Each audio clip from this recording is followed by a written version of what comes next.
looking back on your life experiences, what do you believe best prepares you to be Commander-in-Chief? Well, it begins, I think, with a clear understanding of what America's role in the world should be.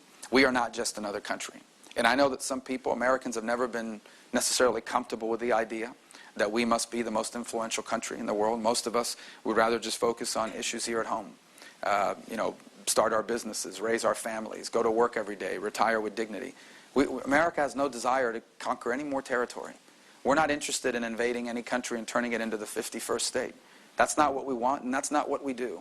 The problem is, for reasons we don't fully understand, America has been charged with this task of being the most influential nation on earth.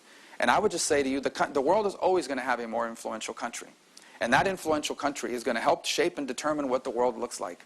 And it is not a coincidence that since the end of World War II, democracy and freedom and liberty and peace has broken out throughout the world. You know why? Because the most powerful country in the world was a free enterprise democracy and a peaceful people. That's why the world took that direction. That's why we didn't have a third world war. So in the 21st century, we have a choice. Either we remain the most powerful country in the world, or we will be replaced by another country, like China, that does not respect human rights, that does not respect religious liberties, that does not allow its people unfettered access to the internet and to information, that tells churches who their bishops are, who their cardinals are, who their pastors can be.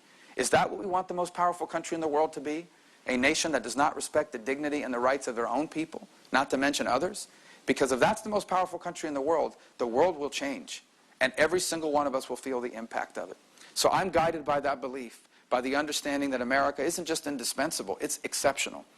I'm guided by the reality that yes, the world oftentimes grumbles because America's telling them what to do, they think, or getting involved in issues. But here's the truth. When we don't, they complain even louder. When we don't lead, the world says to us, chaos is breaking out because America is not leading. I believe I'm qualified because I believe, and I know for a fact, especially over the last 5 years of being engaged on these issues, I know what happens when America doesn't lead. What happens is chaos. What happens is violence. What happens is war. What happens is radical jihadists grow and prosper. That is not the world I want to live in. That is not the world I want to leave our children. So whether we like it or not, this extraordinary nation has been tasked with the role of being the leader of the free world. And it is not a role we should give up, because the alternative is that the world will return to an age of darkness and violence and a lack of freedoms. That's not the world I want to leave for my children.